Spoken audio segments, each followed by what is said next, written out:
Good afternoon everyone, magandang hapon po sa inyong lahat. Andito po naman tayo sa pangalawang episode ng The Filipino Records.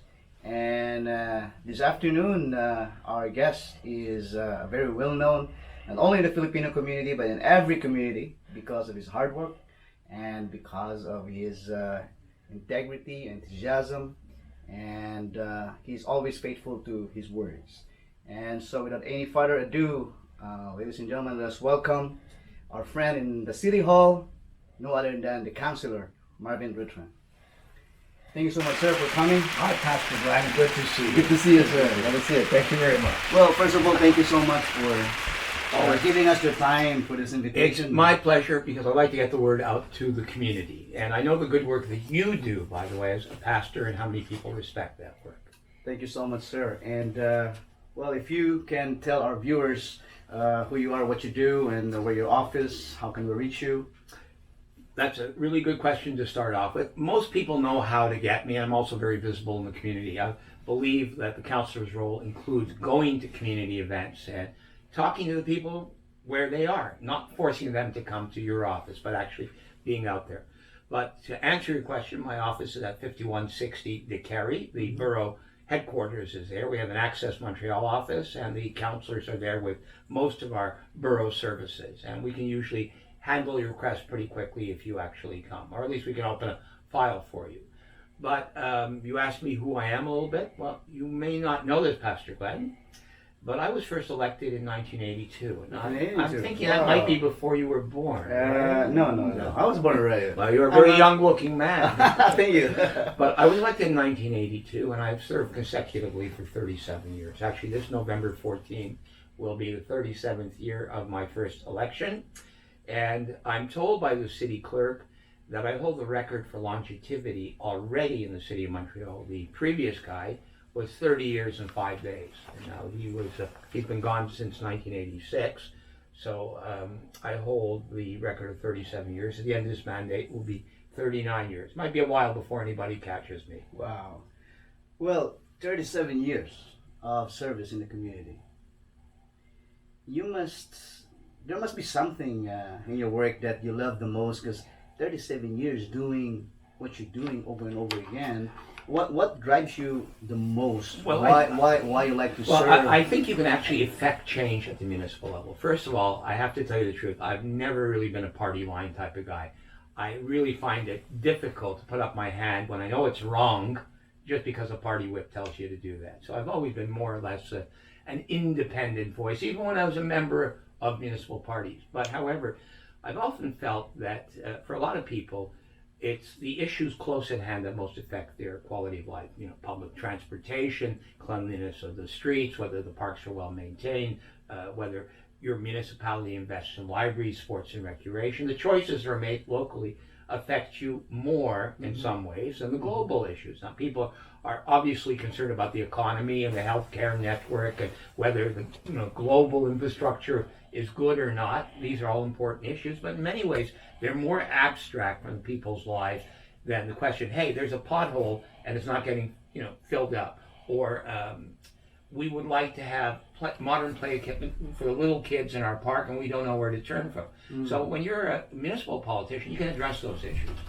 And for me, one of the things I feel is most important is I really believe an obligation of politicians at all levels is promoting our diverse society. Okay. Now, when I was a young person, and my parents came here as immigrants in 1948, this was basically a white country with two main groups, English and French, and everybody else was hard to fit in, and we had to sort of scratch and fight for laws to be changed in this country. Right. But Canada has become a model of tolerance and acceptance, Right. and we can all be proud of our diverse heritage. In Canada, it doesn't matter who you are. Right. You're a Filipino, I'm Jewish. Someone else can be Italian, someone else can be Chinese. We cherish each other's backgrounds and the fact that we have a hyphen. You're a Filipino Canadian, Yes. I'm a Jewish Canadian.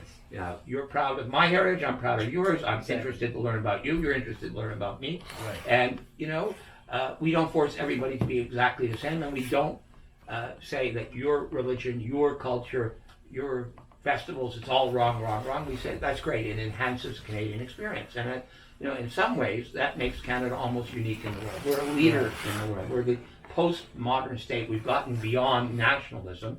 that we look at a person and what we see is a person. You know, we want to know about their character, not about their ethnicity. Yeah. But everyone knows this, that yes, you are Jewish by blood, but you are Filipino by heart. Well, that's nice. You know, you may not know this, but I've been to the Philippines a How lot many, of times. that's what I'm going to ask you. How many times have you been to? Well, if it the counts Philippines? only short stays when I, flew into the I've been Philippines. to Well, if the it counts Philippines. only short stays when I, flew into the Philippines on my way somewhere else 6 times. 6 times already. 6 times, that's right. Wow. And I've been to some areas of the Philippines extensively, the Visayas, in particular. I mean, the first time I went, I was in Aklan province and Capiz province and Iloilo, and since that time I've been in Negros Oriental, and we always tease the current ambassador because she comes from Negros Occidental. Oh, yeah. Our trip, we went on the ambassador's tour to Dumaguete in Negros Oriental, and we told her this must be the better province of the two, and they said, oh, no. They said, well, why didn't you take us to Bacolod in that case if it's really that much better? But, we teased her and all this, but it was a great trip. We also went to Bohol. We went to some very small islands. Yeah. Do you know Siquijor? Yeah, I know Siquijor. A lot of Filipinos say they don't Yes. even know that it's a province. The Philippines, we went there. There's and, beautiful people there. Yeah, in Siquijor. exactly. Yeah. On that particular trip, the thing I remember the most is Cebu. Cebu. I'm a Cebuano. Well, there you are. We came in by ferry, and there on the dock was a former ambassador to Canada, wearing a white suit and a Panama hat with a cane.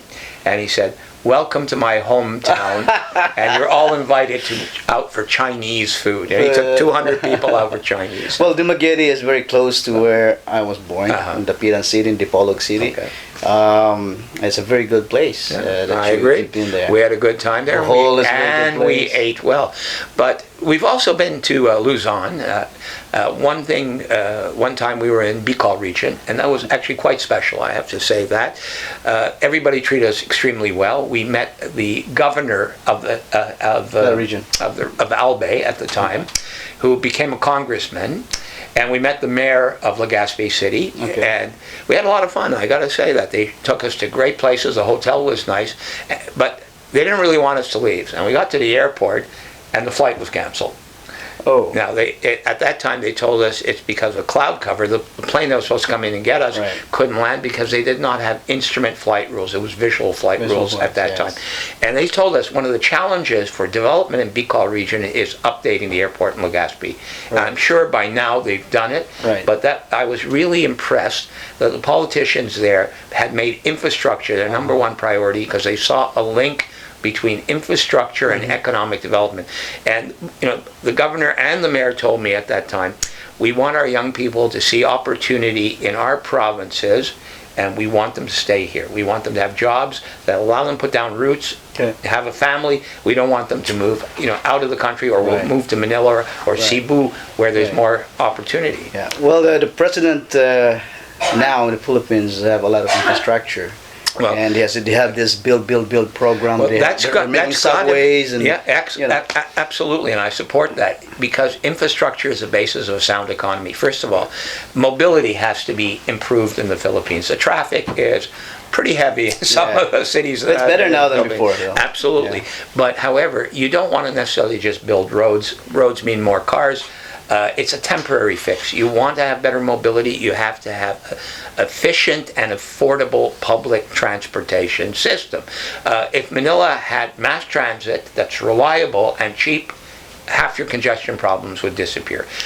People don't necessarily want to spend 2-3 hours a day in traffic. But one time, it took me from Ninoy Aquino Airport to Makati almost 2.5 to 3 hours. That's it. Not now. Not now. That's better now. They were creating a new roadway, but also they were going to have a transit link. Now, it's been a couple of years since I've been to Manila, but however, it's a key investment. The other thing is the Philippines economy is growing quickly, but so are a lot of other Asian economies you're competing with. And the other guys are investing in new infrastructure. So unless you invest in new infrastructure, you're going to fall behind. Right. I remember a few years back, I was in the chess club that you been invited, and you're a guest speaker at that time, and you mentioned about the cleanliness and the development of the metros that we have, and you encourage us to just try to go to the metro and park your car, Yep. and I did that. Yep. And, And it worked. and I saw it and I said, Yeah. wow, it's really, what you said is true, and I saw it in my eyes, and wow, it's a very nice, clean environment and very good transportation. You can't force people into public transit. All right. The best way to get people out of cars is to give them a good transit system that they can see on their own is one, efficient, B, comfortable, C, quick, and D, affordable. And then they become clients, not because you forced them to do Yes. it, but because they see an advantage in doing that. And I've always believed that.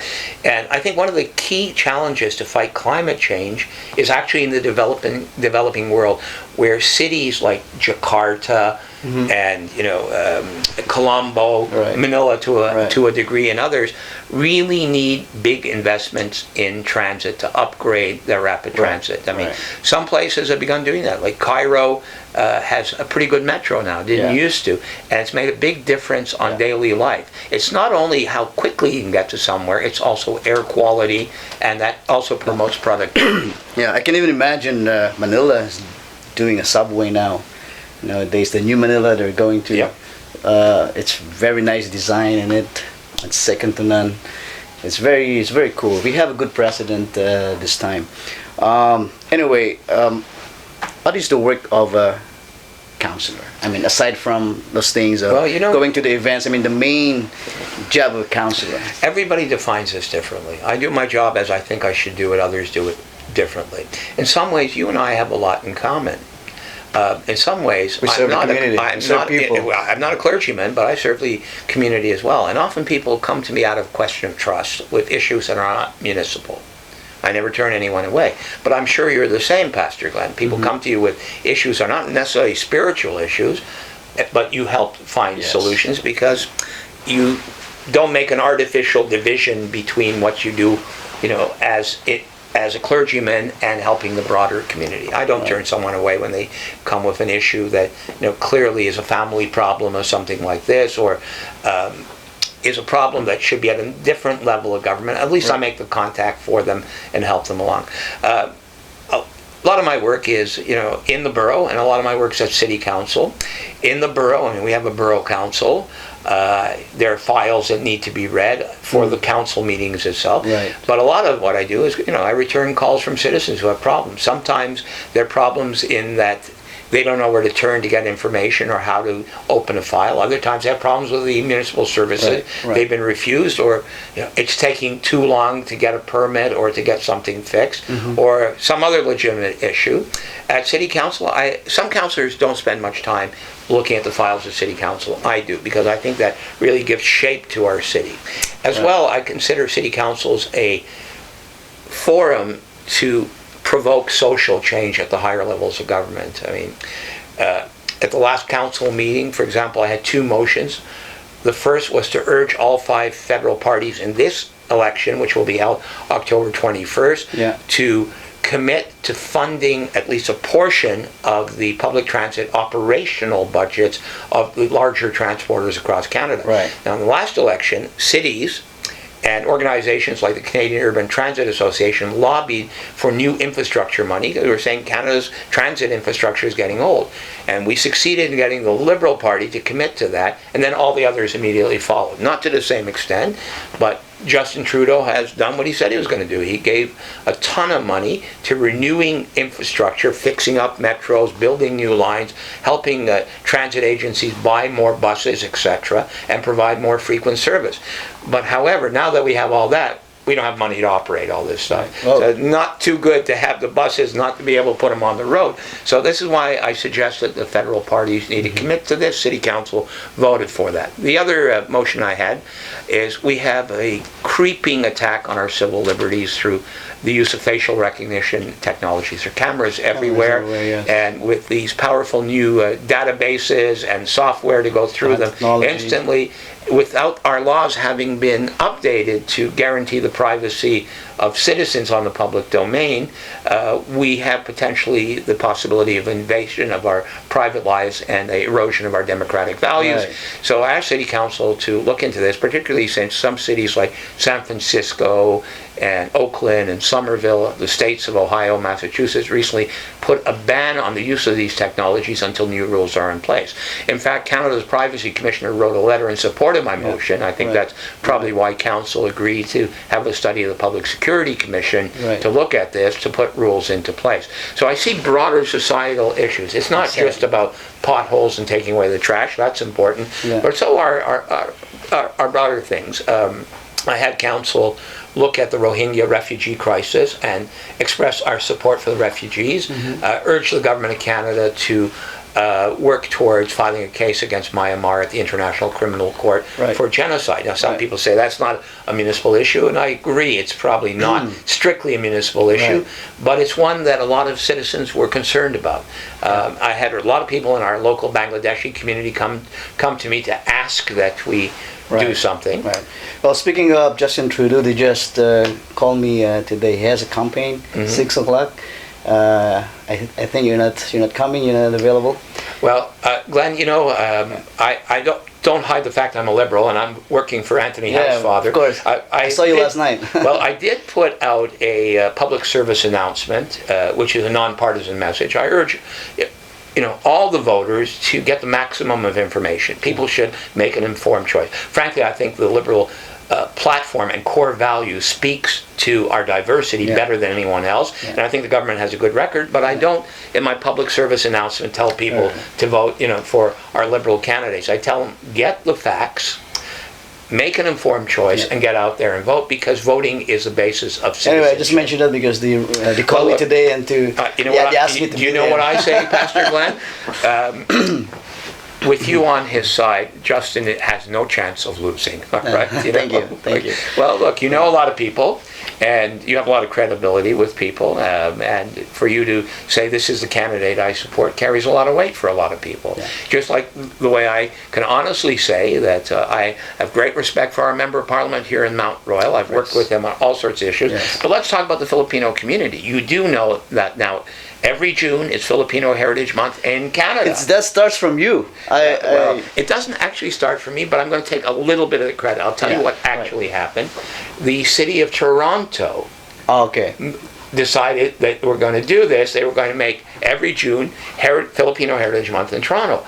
And the guy who moved that in Toronto, his brother was an MLA in Ontario in the legislature, and he said, I'm going to make it for all of Ontario. I said, you guys aren't going to scoop me. I'm going to bring it to our borough council in Côte-Nez NDG first. Now, they did scoop me. They beat me by a couple of weeks, but I at least had the idea to bring it to our council about the same time they did.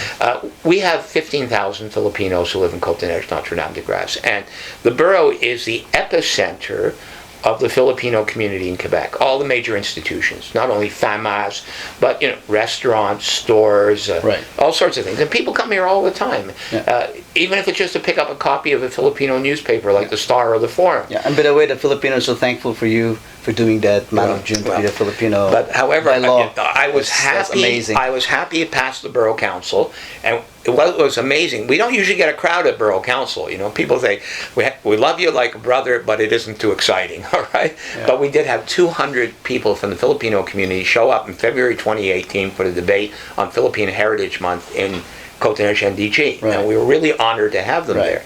But what happened was a motion was also proposed nationally, and our MP Anthony Howe's father is one of the seconders of that motion and helped push it through Parliament. So that passed, I believe, in October of 2018, and in fact we were invited to Ottawa for a special ceremony of Parliament. I get there, I'm surprised, there are like 300 Filipinos in the room waiting for Justin Trudeau. Most of them were from Toronto, but I recognize a lot of people from Montreal, and they were all very, very happy.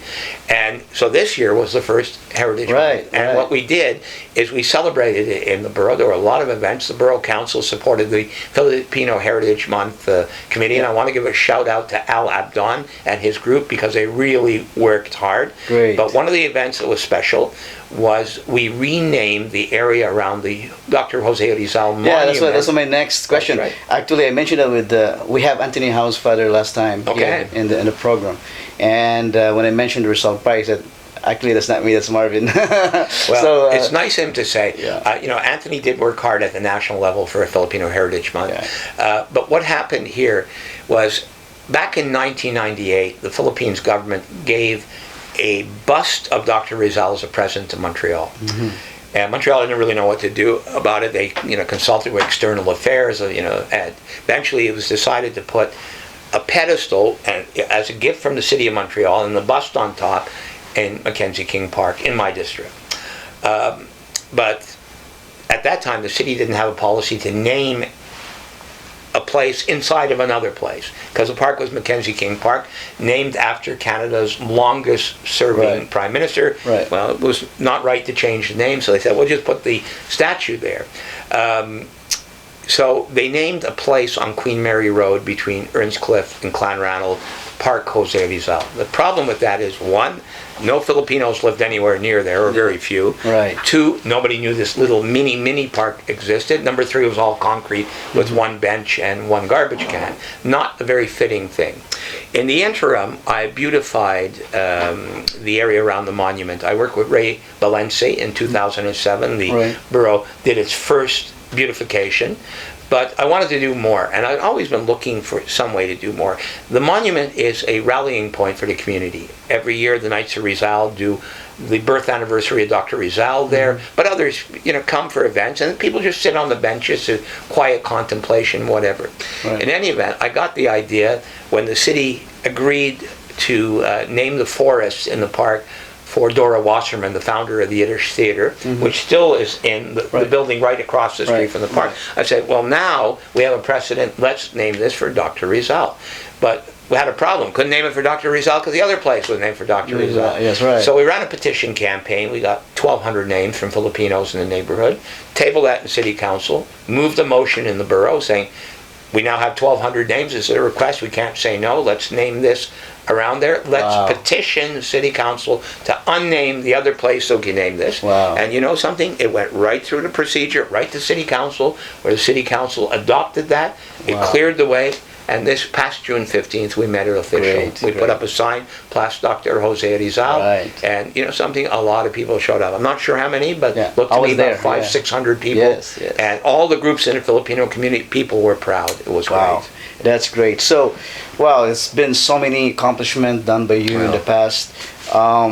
What else that Marvin Rotrand does nowadays, and there's any new things? Well, that you I'm going to pitch an idea at you. It's not my idea. It comes from Erwin Kotler, our former MP in the Actually, district. he's the next guest Well, here. you can ask him next week when you talk to him. Okay. Erwin was suggesting Dr. Rizal merits more exposure. I mean, in many ways, Jose Rizal was a precursor of Gandhi or Dr. Martin Luther King. And he's not known in the general public in Canada. So Erwin suggested that we do a symposium next year in June on Dr. Rizal. Do it in a large venue, invite experts and specialists, get all the groups in the Filipino community together to sponsor it, invite the general public, and let's get out the word about, Dr. Rizal. I mean, look, he was well ahead of his time, anti-colonialist, racial equality at a time when white people looked down on everybody else, basically. Someone who believed in tolerance, someone who believed in education, someone who believed in the rule of law and the power of a constitution to give people equal rights. A Democrat, a man well ahead of his time, and who died at a young age, and could have accomplished so much more, but however was an inspiration to the masses of the Philippines and elsewhere in Asia. So he should have a higher profile, and I agree with Erwin. So let's see what we can do. Maybe that'll be the basis of the Heritage Month next year. Now, I don't want to impose. It's not my decision. There's the whole Heritage Month committee. The Knights of Rizal have a say in this. So does FAMA. So do all the other organizations. But however, when I heard this from Erwin, I thought it's a great idea. Let's pitch it at the community and see whether we can do that next year. Wow, that's great. And one thing I would like to thank you, aside from every time we have anniversary, you always come. You always show yourself. You supported us always, all the time. And the last time it was the the chairman of the famous commission election, you visited me twice during the election time, and thank you so much, by the way. So I really appreciate that. I appreciate the good work of FAMAS. First of all, I have to say this: for a lot of communities, it's difficult to get people to volunteer to work on their boards and to run their communal affairs. With the Filipino community in Montreal, there's always a lot of people who want to come forward. They have a real sense of public service. They want to give. Now, I got to say this, being on the FAMAS board is a lot of work, and it's not a paid job. It's a volunteer position, and yet you have to run for election to be a volunteer. Yes. And, you know, I mean, FAMAS accomplished a lot over the years, but I think it could accomplish even more. The problem is, you know, unfortunately, sometimes there's, you know, infighting, and that takes away from how the outside community, the non-Filipino community, looks at FAMAS and the Filipino community. I thought it was important to show up to make sure that the election was by the book, and I think you did a great job. I mean, looked at the ballot box; it was definitely empty, properly sealed, and all this. You know, I know that, and we documented every steps that we make. We have Look, you know, and always when you have an election, you have people who win and people who don't, and unfortunately, not all the people accept the results. Some people feel that, well, there were some improprieties. Well, the Filipino election is different from the Canadian election. The Filipino, one is winning, and one is either getting cheated or whatever. There's always. There's no loser in the Filipino election. I want to repeat what I said at the Samahang Makabayan party that they had after the election. The people on the other team are good people. They're good people, and they contributed positively the last couple of years, and they want to continue to contribute. And it shouldn't be, you know, no dialogue between the two.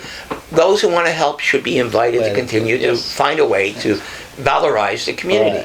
I mean, I went to this victory party, Mackenzie King Park, and there was some really smart stuff said. Ramon Vincente said, if you think we can solve every problem in 2 years, you're kidding yourself. We should have a broader, longer perspective, 6, 8 years, and we need a strategic plan. I think that's pretty smart. That's pretty smart. You know, hopefully the community will continue to grow.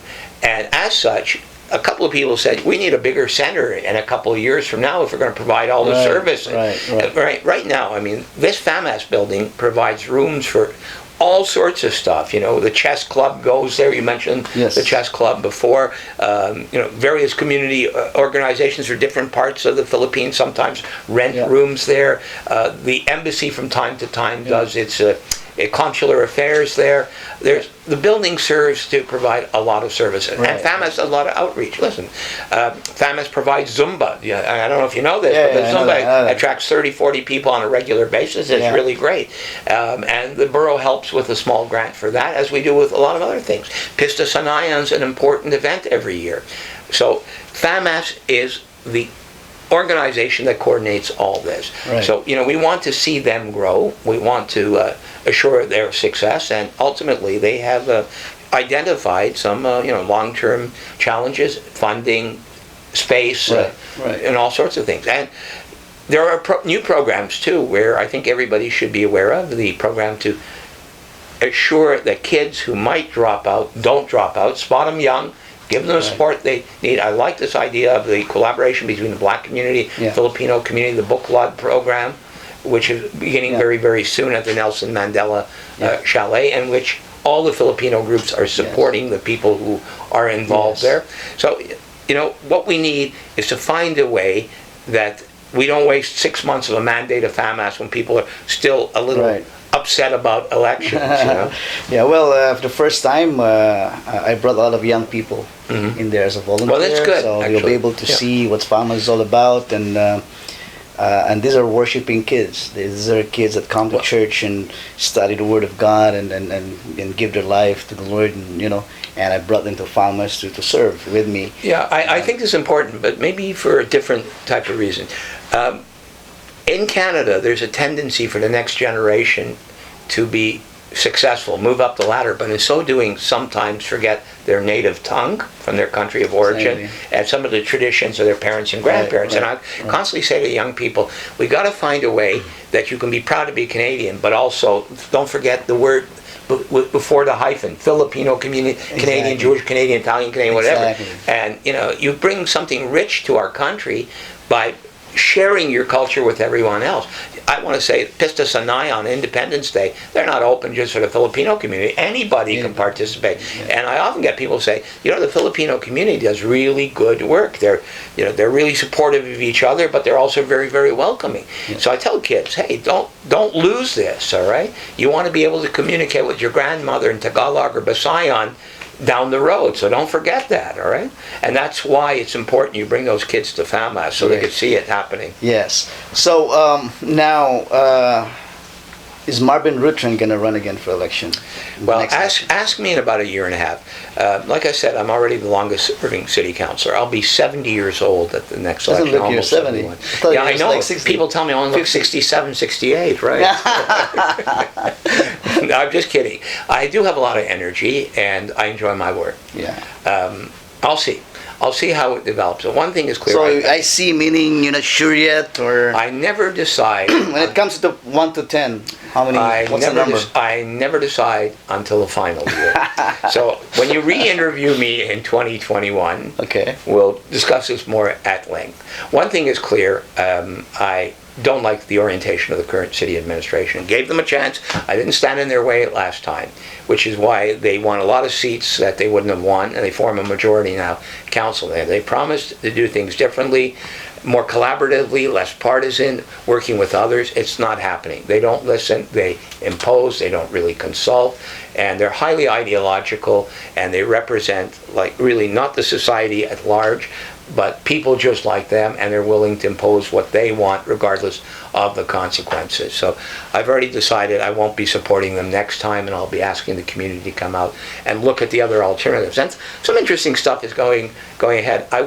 I am impressed with my colleague Lionel Perez. I have to say that. He's taken over Ensemble Montreal, the former party of Denis Coderre. They've rebranded themselves. They've changed, and he's doing a very good job at city council. So we're going to bring him here too. Well, that's good.